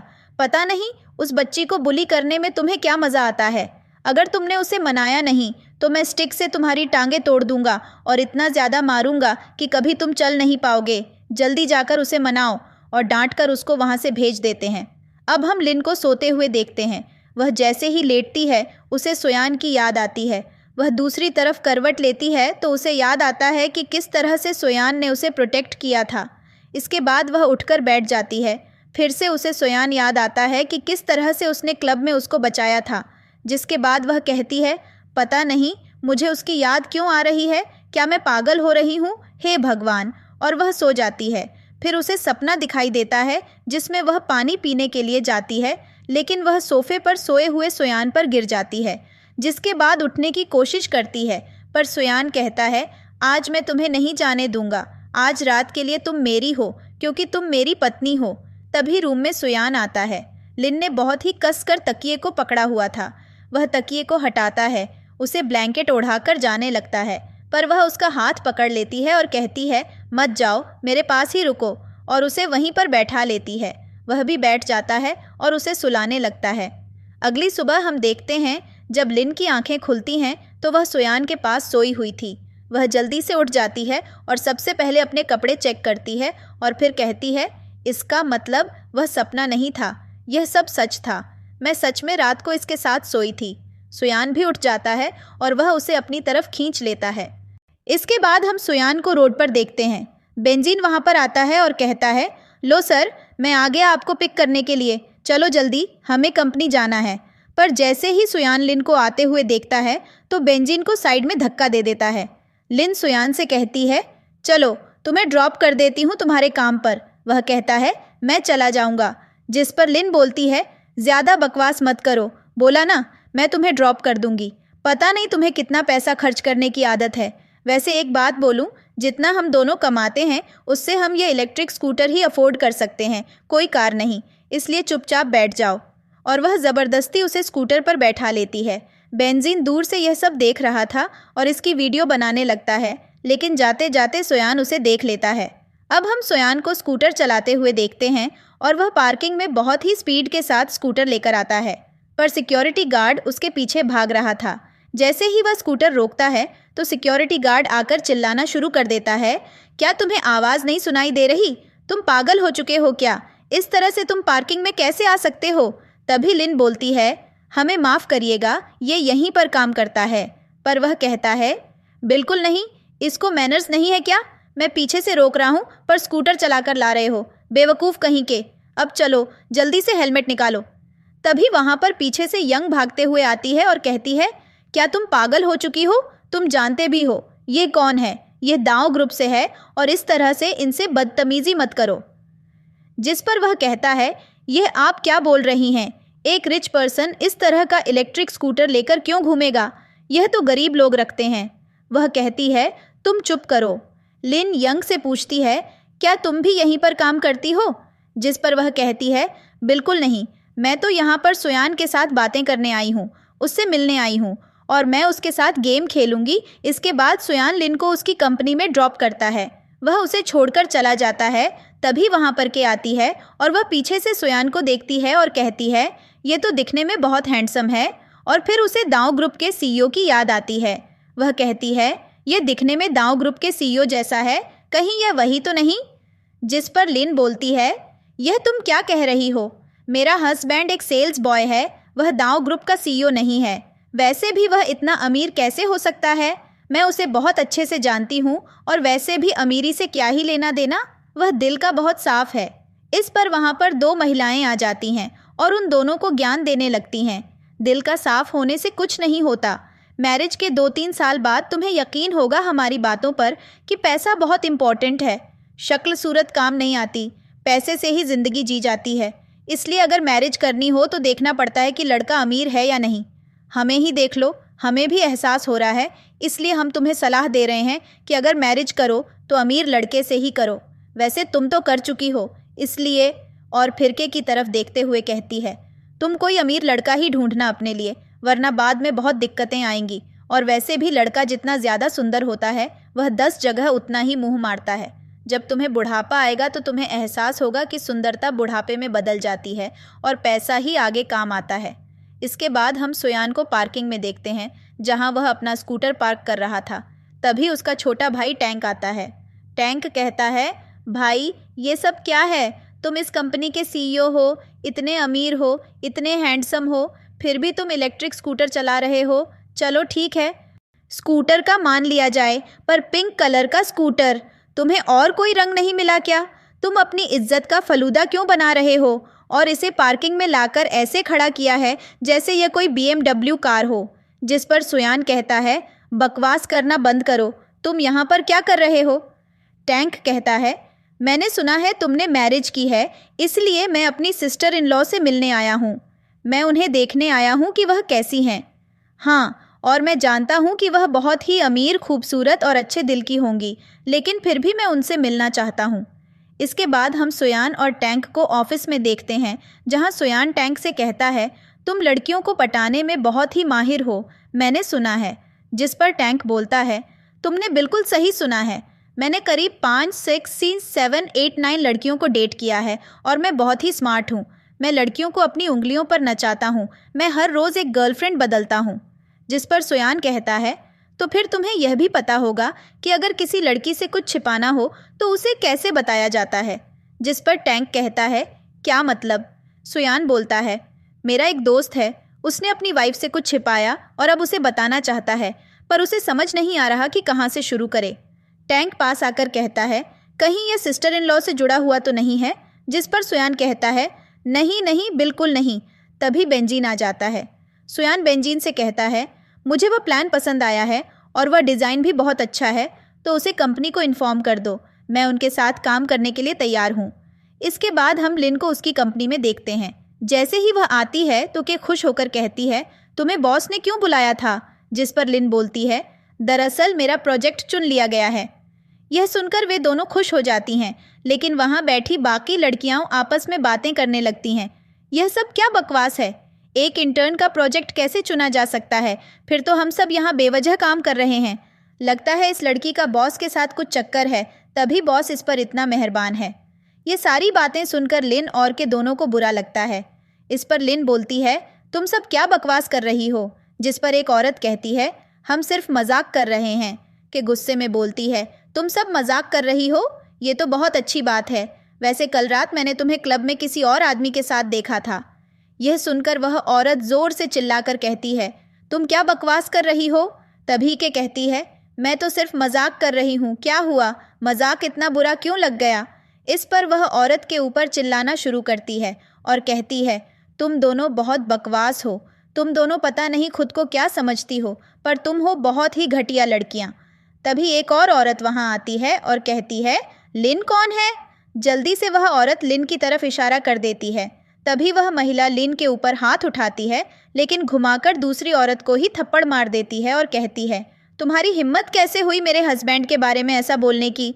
तभी वहाँ उसका हस्बैंड भी आ जाता है और वह सिक्योरिटी को बुलाकर उस औरत को बाहर फेंकवा देता है। इसके बाद उसकी वाइफ लिन की तरफ देखकर कहती है, तुम बहुत ही अच्छी हो। तुम्हारी वजह से मेरे हस्बैंड की कंपनी को बहुत फ़ायदा हुआ है और दाओ ग्रुप ने तुम्हारा प्लान चुन लिया है। उन्होंने तुम्हें व्यक्तिगत रूप से मिलने बुलाया है। ये सारी बातें सुनकर लिन कुछ चीज़ों को याद करती है, जैसे कि के का यह कहना कि उसका हस्बैंड दाओ ग्रुप के सीईओ जैसा दिखता है, और कई बातें उसके मन में घूमने लगती हैं। इसके बाद हम सुयान को देखते हैं, जो अगले दिन फिर से अपने पिंक स्कूटर पर कंपनी आता है। वहाँ पर टैंक पहले से उसका इंतज़ार कर रहा था।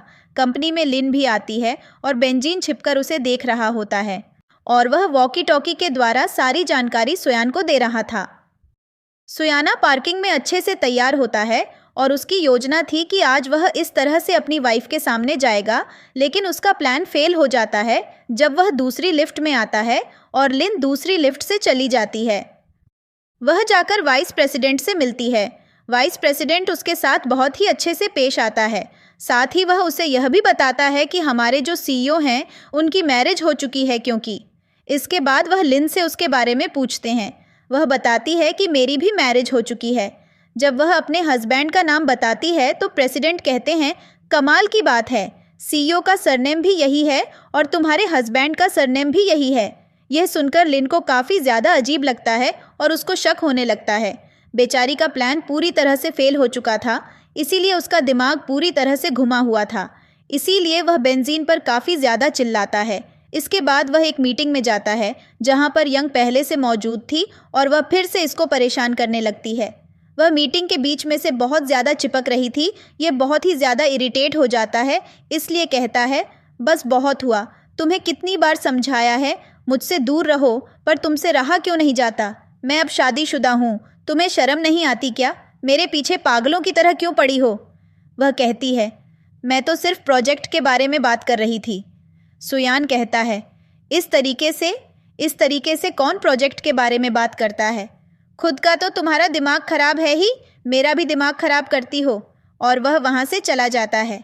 इसके बाद यंग भी मीटिंग ख़त्म कर देती है और वह कहती है, बस बहुत हुआ, मैंने बहुत बर्दाश्त कर लिया। तुम्हें बहुत शौक है ना लव गेम खेलने का? अब मैं भी लव गेम खेलूँगी, वह भी मेरे तरीके से। वैसे मेरे पास और कोई रास्ता नहीं है, यही मेरे पास एक आखिरी रास्ता है। इसके बाद वह किसी को कॉल करती है। अब लिन को उसके ऑफिस में देखते हैं और यहाँ पर जैक्सन आ जाता है। वह भी एक बुके लेकर माफ़ी मांगना शुरू कर देता है और ज़ोर ज़ोर से तमाशा करने लगता है। वह कहता है, प्लीज़ मुझे माफ़ कर दो, मेरी लाइफ में वापस आ जाओ। तुम सिर्फ पैसों के लिए मुझे छोड़कर चली गई, मैं बर्बाद हो जाऊँगा। मैं तुमसे बहुत ही ज़्यादा प्यार करता हूँ। वह उसको वहाँ से जाने को कहती है, पर यह बंदा जाने का नाम नहीं लेता। सभी लोग उनकी तरफ ही देख रहे थे। ये तो ठीक था। यहाँ पर उसकी मॉम भी आ जाती है और वह भी तमाशा करना शुरू कर देती है। उसकी मॉम लिन से बोलती है, प्लीज़ मेरे बेटे की लाइफ में वापस आ जाओ। ये तुमसे बहुत ज़्यादा प्यार करता है, ये तुम्हारे लिए पागल हो चुका है। अगर तुम इसको छोड़कर चली जाओगी तो यह ज़िंदा नहीं रह पाएगा। ऐसा मत करो। तुम पैसों के लिए मेरे बेटे को कैसे छोड़ सकती हो? वैसे भी हमने तुम्हें भी बहुत सारे पैसे दिए हैं, कम से कम उन पैसों के लिए ही वापस आ जाओ। यहाँ पर बैठे सभी लोग इनको देख रहे थे और बातें भी करना शुरू कर देते हैं। तभी यहाँ पर यंग आती है और कहती है, ये सब क्या तमाशा हो रहा है? और उन दोनों की तरफ देखकर कहती है, आप दोनों यह सब क्या तमाशा कर रहे हैं? यहाँ से चले जाए, ये ऑफिस है, कोई सब्जी मंडी नहीं। जिस पर वे दोनों कहते हैं, इस लड़की ने हमें धोखा दिया है। उसकी मॉम बोलती है, मेरा बेटा इससे बहुत ही ज़्यादा प्यार करता था, पर इसने पैसों के लिए मेरे बेटे को छोड़ दिया और अब मेरा बेटा इसके प्यार में पागल हो रहा है। तुम ही बताओ हम क्या करें? हमारी मदद करो, हमारे पास और कोई रास्ता नहीं है, प्लीज़ मेरी मदद करो। और वह उसके पैरों में बैठने लगती है, लेकिन वह उसे उठाकर कहती है, मैं इसको कैसे ठीक कर सकती हूँ? मैं आपकी मदद करना चाहती हूँ, पर मेरे हाथ में कुछ भी नहीं है, क्योंकि यह लड़की तो पहले से शादीशुदा है। मैं बस इतना कर सकती हूँ कि इसको डाइवोर्स के लिए बोल सकती हूँ। अगर ये डाइवोर्स दे देती है तो आपका बेटा इसको दोबारा से प्रपोज करके उसके साथ मैरिज कर सकता है। जिस पर वह औरत कहती है, तो प्लीज़ इसको बोलिए कि ये डाइवोर्स दे और मेरे बेटे से मैरिज कर ले। इसके बाद यंग लिन के पास जाती है और कहती है, प्लीज़ डाइवोर्स दे दो और इस बेचारे के साथ मैरिज कर लो। देखो इसकी हालत, ये तुम्हारे प्यार में पागल हो रहा है। कहीं ऐसा ना हो कि ये मर जाए। इस पर लिन बोलती है, मैं ऐसा कुछ भी नहीं करने वाली, तुम सब मुझे ब्लैकमेल क्यों कर रहे हो?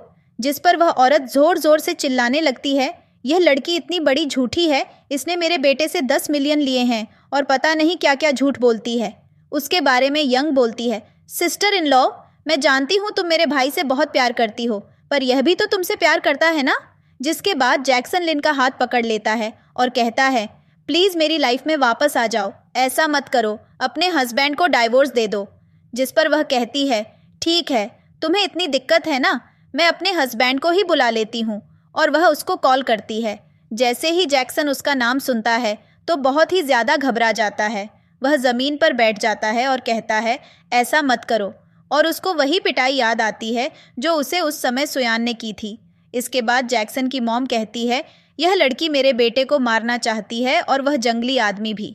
और वह जाकर इसके पीछे पड़ जाती है, पर यह उनको वहाँ से जाने को कहती है। वह जैक्सन को लेकर वहाँ से चली जाती है। इसके बाद यंगलिन से बोलती है, सिस्टर इन लॉ, क्या आपके हस्बैंड यहाँ पर आ रहे हैं? वह इनकार करती है। जिस पर वह कहती है, वैसे आपने क्या सोचा है, आप क्या करेंगी? वह कहती है, मैं इस प्रोजेक्ट को पूरा करूँगी। इसके बाद यंग बोलती है, मैं आपको एक बात बताना चाहती हूँ, पहले हम दोनों बहुत ही ज़्यादा करीब थे, वैसे जल्दी आपका रिश्ता ख़त्म हो जाएगा, वह आपको डाइवोर्स दे देगा। और जहाँ तक मुझे पता है, आपको मेरे भाई की सच्चाई भी नहीं पता। क्या आप जानती हैं कि हकीकत में वह है क्या? जिसके बाद वह कहती है, बस करो, और वहाँ से चली जाती है। इसके बाद लिन अकेली जगह पर आती है और बहुत सारी चीज़ों के बारे में सोचती है। अब लिन को पार्किंग में देखते हैं। यहाँ पर सुयान आता है और उसके साथ बात करने की कोशिश करता है, पर वह बहुत ही ज़्यादा नाराज़ थी। ये लोग घर पर आ जाते हैं और वह उसके साथ बात नहीं कर रही थी। अगले दिन ऑफिस में सुयान टैंक से कहता है, मुझे समझ नहीं आ रहा मैं क्या करूं। मैं एक ग्रैंड सेलिब्रेशन चाहता हूं, एक बड़ा सा सेलिब्रेशन जहां पर मैं उसे प्रपोज करूं। और वह बेंजीन से कहता है, एक सबसे एक्सपेंसिव रिंग मंगवाओ। इसके बाद अगली सुबह लिन जब सोकर उठती है तो उसके सामने सुयान बैठा था और वहां पर काफ़ी सारी कॉस्मेटिक की चीज़ें रखी थीं। वह उसे लिपस्टिक देता है और लगाने को कहता है और कहता है, तैयार हो जाओ, हम लोग बाहर जा रहे हैं। वह भी खुश हो जाती है। ये दोनों बाहर घूमने जाते हैं और काफ़ी ज़्यादा एंजॉय करते हैं। फाइनली हमारा हीरो उसको अपनी सच्चाई बता देता है और उसे प्रपोज करता है। उसकी सच्चाई जानकर वह थोड़ी सी शॉक होती है, लेकिन उसे एहसास दिलाता है कि वह उससे कितना ज़्यादा प्यार करता है। वह उसे हर एक पल बताता है कि उसने पहले उसके बारे में क्या सोचा और फिर बाद में उसके लिए क्या महसूस किया। वह कब उसके लिए कैसा महसूस करता है, उसे देखकर उसका दिल ज़ोरों से धड़कता है और वह उसे हमेशा खुश रखेगा। वह उसके सामने मैरिज के कॉन्ट्रैक्ट को फाड़ देता है। इसके बाद हम लिन को वेडिंग ड्रेस में देखते हैं, जहां पर सुयान उसे रिंग पहनाता है और उसे किस करता है, जिसके साथ ये ड्रामा यहीं पर ख़त्म हो जाता है।